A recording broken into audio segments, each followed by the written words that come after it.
Stop. We get it. We understand this is level 12. It just makes me immediately want to start skimming, right? The very first thing this makes me want to do is just start skipping paragraphs. Just leave it out. We don't need it.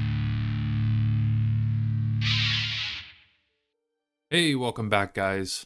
I'm the referee, Connor McCloskey, and here we talk about 5e adventure reviews and adventure design. And today we're going to be looking at The Devil's Gambit, which is a level 12 adventure. It's written for 5e. It is by DM's Lair, designed by Luke Hart, and developed by Luke Hart and Zach Chaney. It's from Lair magazine, which is a magazine put out by Luke as part of DM's Lair. It is from issue 60, which is from December of 2025. The title is Foils and Finales. This is part of a series in the magazine. We're not going to hold that against the adventure today. There may be parts of it, if you were to go and read it, that wouldn't necessarily be applicable to your campaign or things like that. But it can fairly easily stand alone, though not necessarily with the adventure hooks provided. The adventure we're going to be looking at is 12 rooms over the course of 10 pages. The magazine itself is 45 pages and also has another follow-up level 13 adventure as well. The way I decided which one to go with out of the two in the magazine, I just looked at the maps and picked which map I liked the most, and that's the one I decided to review. This adventure was $14.99 on dmlair.com, so let's jump into it. The dark forces hiding behind the magical collapses, the Shard Trade Federation, and the Cult of Greed have been revealed. A passage to their plane of existence is open. Only the brave, the cunning, or the desperate will dare venture onto their home turf to take down the unholy alliance of the archdevil Dirk Sur, reigning in his Wagered Bastion. So the dungeon itself is known as the Wagered Bastion. As far as the adventure goes, we have right off the bat a cool, quick, very usable background with some possible politics built in. So Dark Sur is a cloud giant who became an archdevil through wagering, through betting against another archdevil, and took over this domain. Now we have that other archdevil is moving around the place as a lemur, and could be a possible point of contention and has loyalists in the dungeon. And then there is also an ally of Dark Sur that you would then fight in the follow-up dungeon, who also has been sending soldiers into this dungeon. So there's sort of three factions. There's the loyalists to the person currently in charge, the loyalists to the person who was in charge previously, and then the third faction of the allies who are not necessarily allies. There is a great dungeon overview that is very terse and useful here. What kind of creatures and loot are there that you need to pull up stat blocks for. A lot of the stat blocks are from the rest of the magazine and are fantastic. Great monsters, and it's good to have that sort of information up front so you know what you need to have on hand. There are also a lot of Game Master notes and tips that just aren't needed. So this is a level 12 adventure. It's in a magazine of other adventures and content. We've made it to this point. I don't need necessarily the author to tell me that I can customize it for my campaign or to think about where to place it in my world, right? We understand this is why we're playing role-playing games. We don't need the whole talk about making it our own. And then after all of those Game Master notes, there's another section in the adventure overview. I'm just going to read this quick because it's another example. Adventure overview. Use this information as you're preparing to run this adventure, changing the information as necessary to suit your campaign's needs. Consider asking yourself how the NPCs and locations fit in your game world and replacing them if they don't.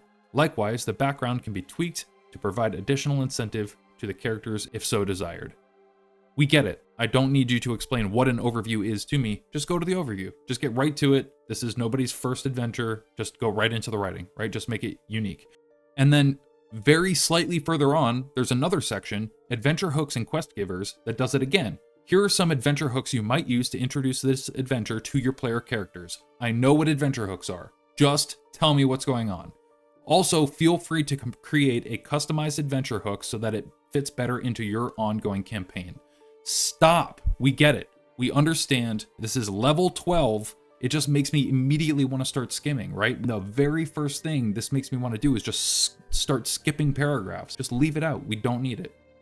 The map itself for the adventure is pretty cool. That's why I picked it. I like the vibe of it. I like the way it seems like it's laid out.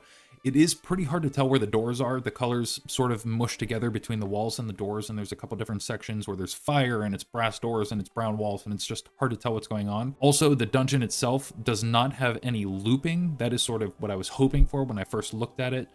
It is a very linear adventure. You start at the beginning, you walk through to the end. There's 2 tiny offshoots that aren't really worth exploring much further. And then the random encounters are okay, the encounters themselves, but there's no mechanism for the DM to introduce them, right? Other than DM fiat. So they give the example of if they're taking too many short rests, give them a random encounter. That's not how I want to run my game, and that's not how my players want to play, where I'm choosing when to punish them for not playing appropriately. I just want there to be a time pressure that they have to consider and then weigh their options of whether or not they would like to take another short rest based on the other potential pressures that are being applied to them by the wandering encounters. The NPCs are really good in my opinion. There's Korkut, who is reduced to a pile of squelching flesh. So this is the previous owner of the dungeon who was outwagered and ended up as a lemur who can potentially be allied with, or can have his subordinates who are still in the dungeon potentially allied with. There's also my favorite NPC in the adventure, Deputy Joss Leffers. He is an aspect of death. He is basically a Grim Reaper of sorts, and I think is pretty enjoyable, but maybe underutilized. He poses as a gaunt figure in a white straw hat, a worn waistcoat, and a burgundy bow tie. His sunken eyes are startlingly blue, filled with steady ruthlessness. He leans heavily on a gnarled wooden cane, topped with a steel pommel. He speaks in an even, non-threatening tone with a thoughtful, matter-of-fact approach to everything. There's just a good, quiet threat to the character that I think is really great. He currently finds himself in the Wagered Bastion's debtor prison. His punishment for losing a wager against Dirksur, the cloud giant, now archdevil. He could walk out at any moment with the help of his incorporeal nature, but he stays to honor the deal. I think that's all fantastic. The issue is that particular NPC is pretty underutilized. He's in one room, he's just there, you go, you visit him in the prison, you can talk to him and find out what he's about. He's basically a bounty hunter Grim Reaper that goes after wayward souls and ghosts and things like that and tracks people down, which is pretty cool.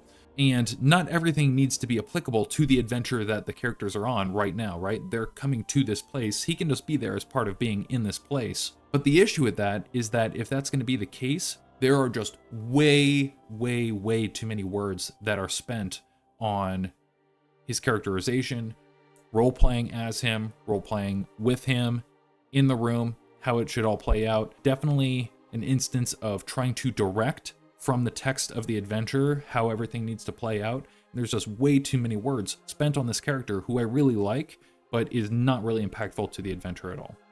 And that points toward a more general issue in the adventure, that there are these role-play sections in the different rooms that are just way too long and way too detailed. They're trying to direct a scene with way too many what-ifs from the text, right? They're not just giving you what do they want, what do they not want, just like basics.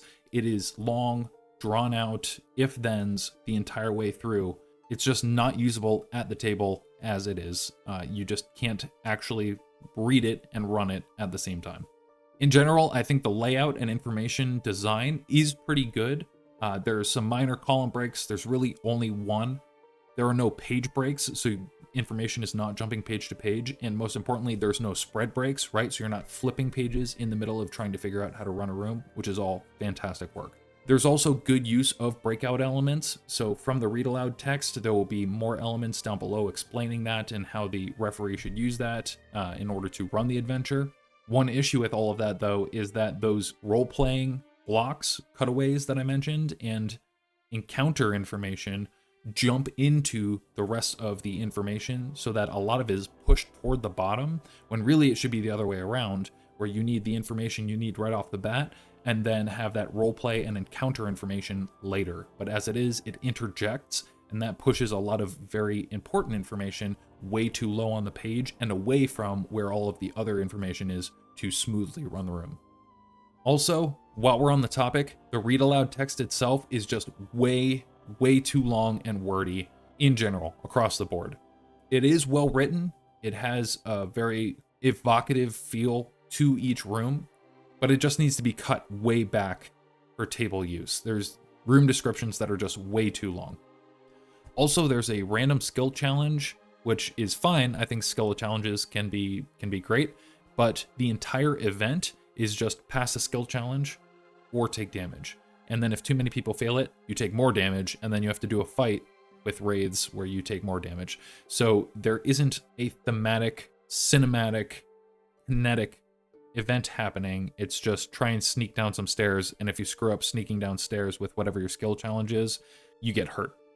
Also, there's a puzzle built into one room on one of the offshoots that seems very frustrating. The way it's written, the order changes between hints. So there's like multiple hints and there's multiple elements, and the order between the hints and the elements changes from hints to hints and then later to the elements. It's not clear how the hints interact with the elements, and also the hints themselves are not logically sound, like actually logically sound.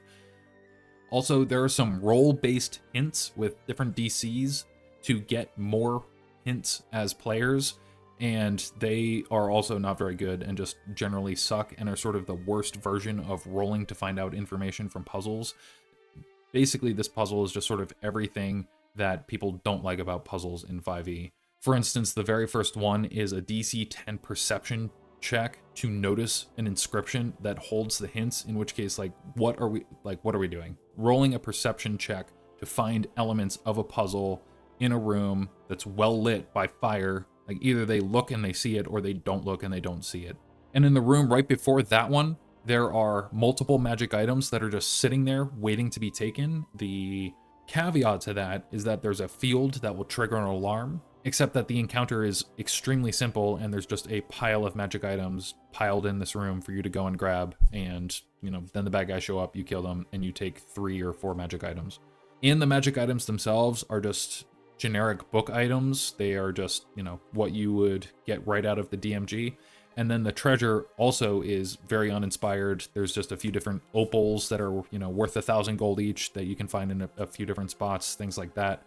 The monsters are pretty cool, pretty evocative, and come from earlier in the magazine, right? So remember, this is a zine, so you read about all the monsters earlier on, and then they show up in this adventure. So the monsters are really cool.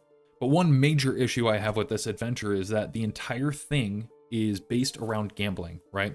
There's gambling themes, there's multiple spots where you can gamble or might be forced to gamble, things like that, including the boss. The boss encounter includes the option for gambling, right? The whole idea is this cloud giant who became an archdevil through a wager is sort of addicted to it and will wager against the players. But there's no real support other than just rolling dice to see who wins, or playing actual cards, which, playing actual cards is fine, but there's nothing about how the cloud giant archdevil is winning. He's just very lucky, I guess. There's no backstory to why he just continues to win all of these crazy wagers that have put him in this position. And then in the boss fight itself, it just says that he might try and wager with the players, or might try and make a bet, and would bet it all, right? He'll bet this whole place against the players, and they can bet against him, and maybe they'll take over and become an archdevil. And there's no examples, there's no support, there's no mechanics. It's an avenue that the boss fight might take instead of combat. Your players might wager against an archdevil and take over this entire little subdomain, and there's nothing about how to do that other than earlier in the adventure, I guess, roll a die or maybe play actual cards. So maybe you're playing actual Texas Hold'em instead of running a combat encounter to see whether or not your player becomes an archdevil. I don't know. It's just the entire theme of the dungeon is about this, and there's just no support for it whatsoever.